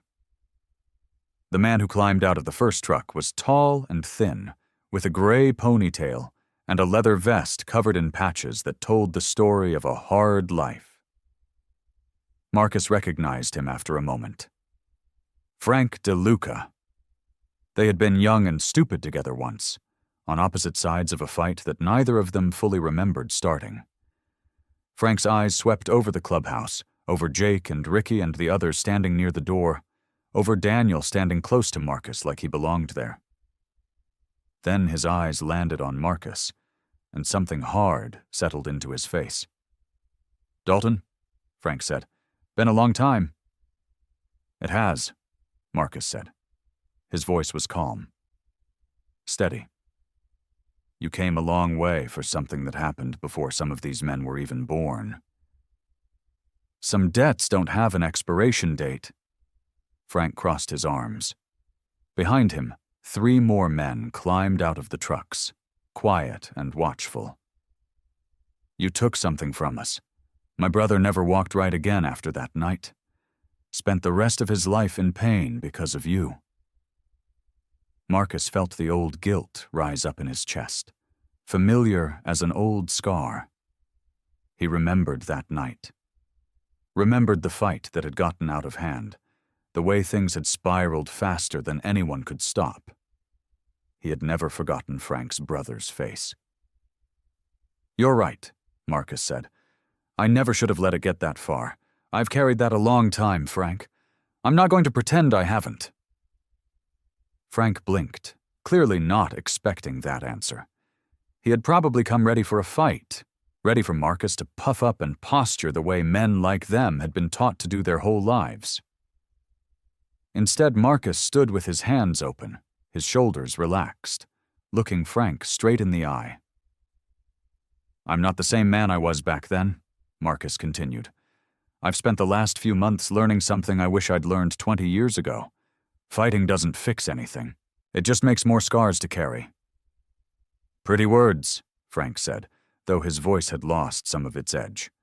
Don't change what happened. No, Marcus agreed. It doesn't, but it can change what happens next. Daniel stepped forward slightly, his voice quiet but firm. This man pulled me out of a burning car years ago. Didn't know me from anyone. Just saw somebody who needed help and didn't think twice. He glanced at Marcus. Then a few months ago, he found my little girl hiding behind a diner, scared out of her mind, and he didn't leave her side until she was safe. That's who he is now. Maybe that's who he always was, underneath everything. Frank studied Daniel for a long moment, then looked back at Marcus. The tension in the gravel lot was thick enough to touch, and Marcus could feel Jake and the others behind him, ready to step in if things turned bad. But nobody moved. Nobody reached for anything. "My brother's gone now," Frank said finally, his voice rougher than before. "Passed last winter. Before he went, he told me to let it go. Said holding on to it was eating me alive worse than his bad leg ever did." He shook his head slowly. "I didn't listen. Came out here anyway because I didn't know what else to do with all this anger." "I'm sorry about your brother," Marcus said, and he meant it. "I mean that, Frank. I'm not asking you to forgive me. I'm just asking you to let this end here, today, without anybody else getting hurt." The gravel lot went silent, except for the wind moving through the trees at the edge of the property. Marcus watched Frank's face, watched years of anger and grief working through something behind his eyes. Then Frank let out a long breath, and his shoulders dropped. "Yeah," Frank said quietly. "Yeah, let's end it here." He reached out his hand, and Marcus shook it firmly, feeling something old and heavy finally lift away from between them. Behind Frank, the other men climbed back into their trucks without another word. Jake let out a breath Marcus hadn't realized he'd been holding, and Ricky clapped a hand on Marcus's shoulder. Daniel looked at Marcus with something like pride in his eyes. "You did that," he said. "No fists, no fighting, just the truth." Word travels fast in a small town. By the time Marcus and Daniel drove back from the clubhouse, the story had already made its way through every corner of Millbrook.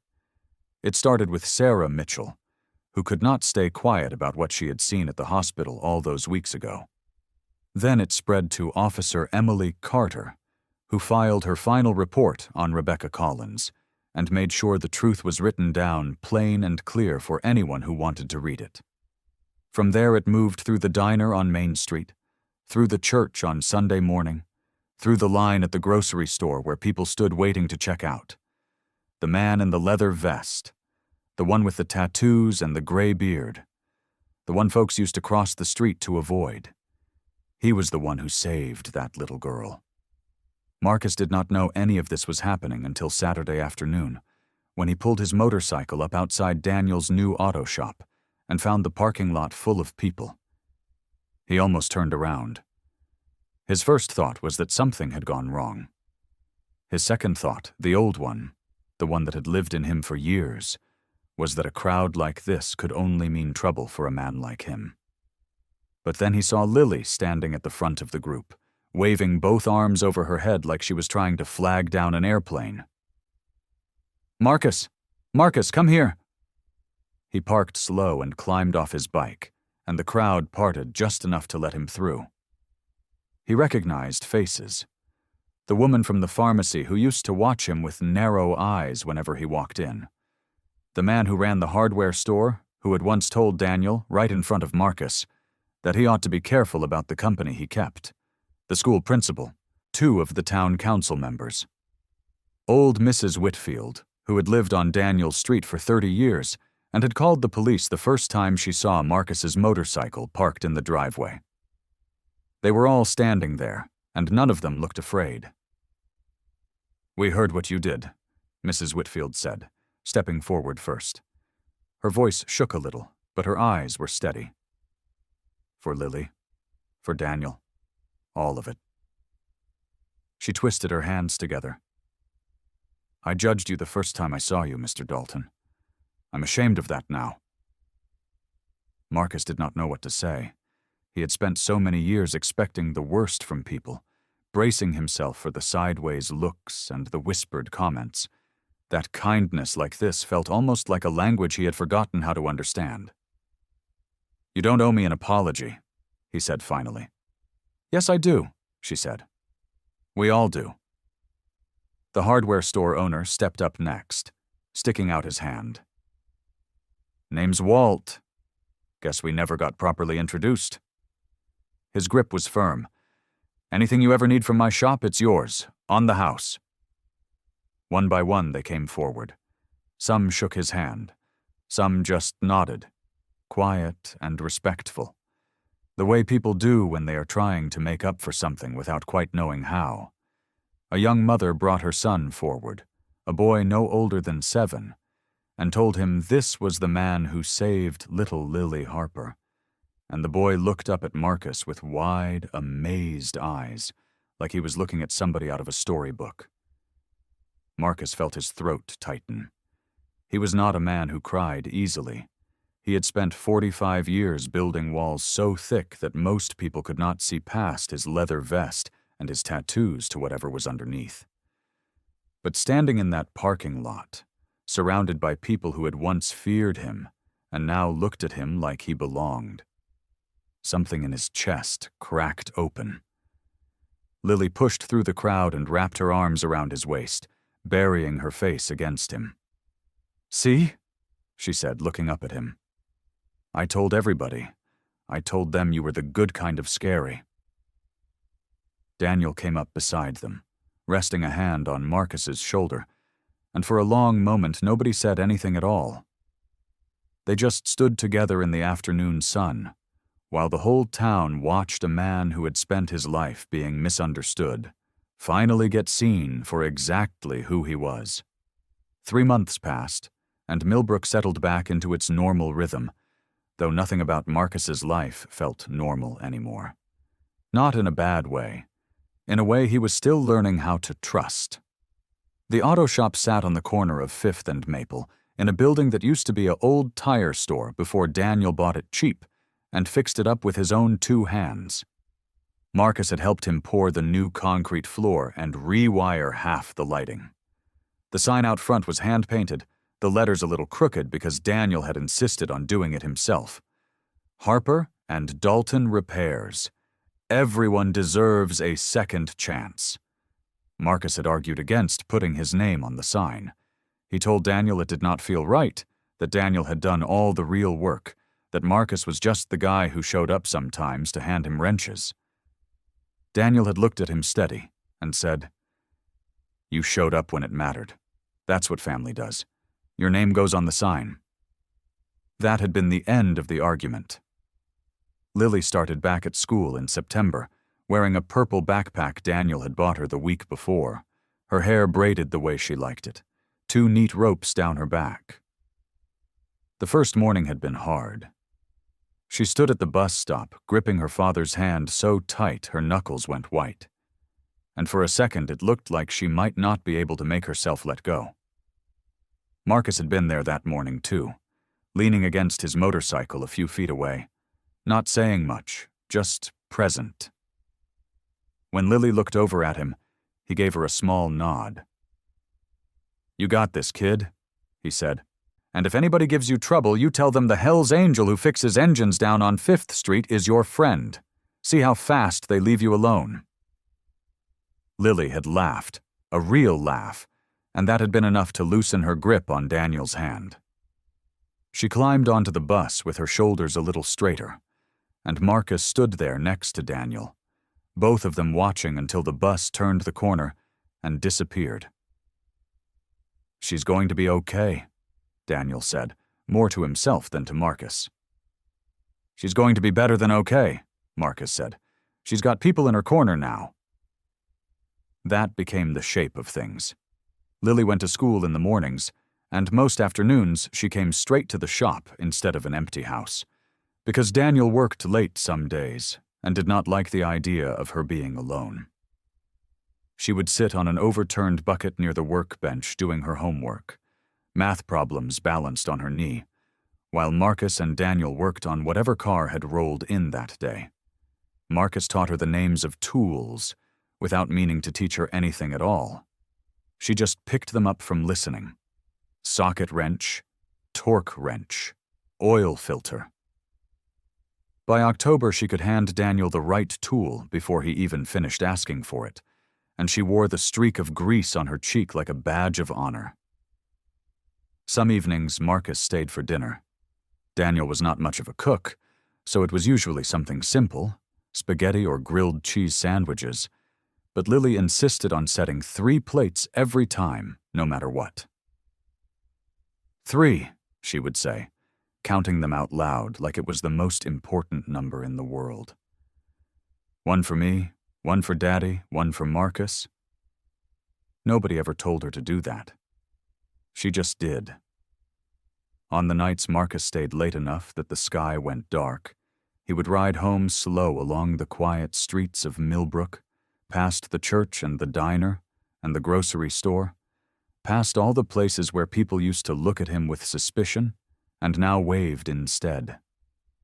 He would think about how strange it was that a life spent on the road, chasing nothing in particular, had led him here, to a little auto shop with his name crooked on the sign, to a little girl who saved him a seat at the table every single night. He had spent 45 years believing that the people he cared about eventually got hurt because of him. That belief had kept him alone for a long, long time. But Lily had a different way of seeing things. She did not see a man who brought trouble. She saw a man who stayed. And slowly, Marcus was starting to believe her. It was a Saturday in late October when Lily called Marcus into her room for the first time. He had been in the kitchen with Daniel, both of them arguing about whether the old truck out back was worth fixing up or better off sold for parts, when Lily's voice came down the hallway. "Marcus, come here. I want to show you something." He glanced at Daniel, who just shrugged and waved him on, a small smile tugging at the corner of his mouth, like he already knew what was coming. Marcus found Lily sitting on her bed, cross-legged, with something small held careful in both hands. Her room was neat the way an 8-year-old's room could be neat, stuffed animals lined up against the pillow, a shelf of books with the spines facing out, just so. The purple backpack hung on a hook by the door. "Sit down," she said, patting the spot next to her on the quilt.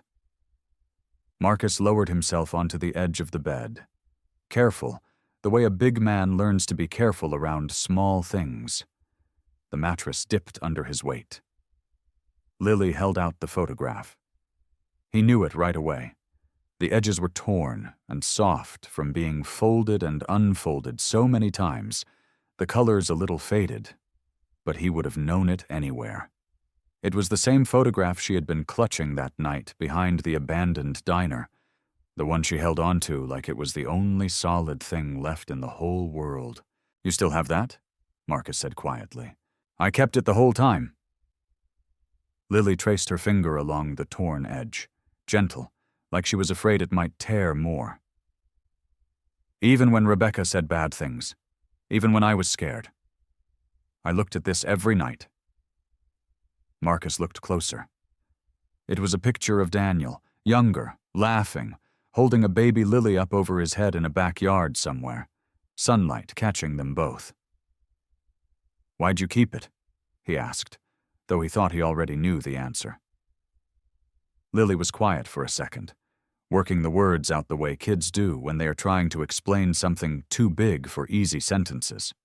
"Because when everything felt bad," she said, "this picture reminded me things used to be good. And if they used to be good, maybe they could be good again." She looked up at him, her eyes serious in that way she had, older than 8 sometimes. "It was like a little piece of hope I could hold in my hand." Marcus felt something tighten in his chest, that same feeling he got sometimes when Lily said things that cut straight past all his defenses without even trying. "That's a smart way to think about it," he said, his voice rougher than he meant it to be. "I used to think hope was gone," Lily went on. "But then you found me, and you didn't leave. And now I have Daddy back, and the shop, and you. She smoothed the torn photo flat against her knee. So I don't need to be scared it's gone anymore. I just look at this and remember I found it again. Marcus did not trust himself to say much to that, so he just nodded and let her sit with the quiet a moment. Then Lily reached under her pillow and pulled out something else. A new photograph, the edges still crisp, the colors bright and fresh, nothing torn about it at all. She held it up next to the old one, so Marcus could see them side by side. The new picture was one Daniel had taken a few weeks back, out front of the shop, the crooked hand-painted sign visible behind them. Daniel stood on one side with his arm around Lily's shoulders. Marcus stood on the other, his motorcycle behind them all, chrome catching the afternoon light. Lily stood in the middle, grinning so wide her whole face was nothing but joy, one hand holding her father's, the other reaching up to hold Marcus's. I want to put this one next to the old one, Lily said. On my wall, right here. She pointed to the empty space above her headboard, where a single nail already waited, like she had been planning this for a while. Because this is my family now, all three of us. She looked up at Marcus, waiting, like she needed him to understand exactly what she meant. You're not just Daddy's friend, she said. You're mine too, your family. I want everybody who comes in my room to see it. 1 year to the day after Marcus found Lily behind the abandoned diner, he rode his motorcycle down Main Street toward Harper and Dalton Repairs. The town looked different in October light. Leaves the color of rust and gold covered the sidewalks. Marcus had ridden this same street 100 times now, but today felt different. Today his mind kept drifting back. He parked outside the shop and cut the engine. The crooked hand-painted sign hung above the garage door, a little faded now from a year of sun and rain. But Daniel had never bothered to repaint it. He said it looked more honest that way. Marcus agreed. Through the open bay door, he could see Daniel bent over the hood of an old sedan, sleeves rolled up, grease on his forearms. Lily sat on a stool nearby, swinging her legs, a clipboard in her lap where she kept track of the parts they needed. She had appointed herself the shop's official record keeper months ago, and neither Daniel nor Marcus had the heart to tell her no. Marcus! Lily hopped off the stool the second she spotted him, clipboard clattering to the workbench. She was taller now, he noticed. Kids did that. They grew when you weren't looking. Hey, kiddo. He ruffled her hair as she wrapped her arms around his waist in a hug that nearly knocked the wind out of him. Daniel looked up from the engine, wiping his hands on a rag. You're just in time. We got 3 cars lined up and Lily already promised the Hendersons we'd have theirs done by Friday. Did I lie? Lily asked, hands on her hips. No, Daniel said, smiling. You never do. Marcus laughed, a deep sound that came easier to him these days than it used to. He leaned against the doorframe and watched the two of them work. Daniel explaining something about a belt that needed replacing, Lily nodding along like she understood every word, even if she probably didn't. A year ago, Marcus had been a man who rode alone. He had told himself that was how he liked it. No ties, no one to worry about, no one who could get hurt because of him. He had spent so many years believing that the safest thing he could do for the people around him was to stay just far enough away.